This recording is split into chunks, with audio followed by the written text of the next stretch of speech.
सोलापुरातील bogus डॉक्टरांवर कारवाई अधिक तीव्र करणार डॉक्टर राखी माने।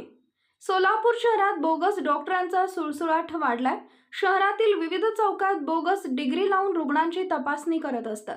रुग्णांच्या जीवाशी एक प्रकारे जीवघेणा खेळ सुरू आहे की काय असं चित्र निर्माण झालंय। सोलापूर महानगरपालिका आरोग्य अधिकारी डॉक्टर राखी माने यांनी बोगस डॉक्टरांवर कारवाईचा फास आवळलाय। सोलापूर महानगरपालिका आरोग्य प्रशासन अलर्ट मोडवर आलंय।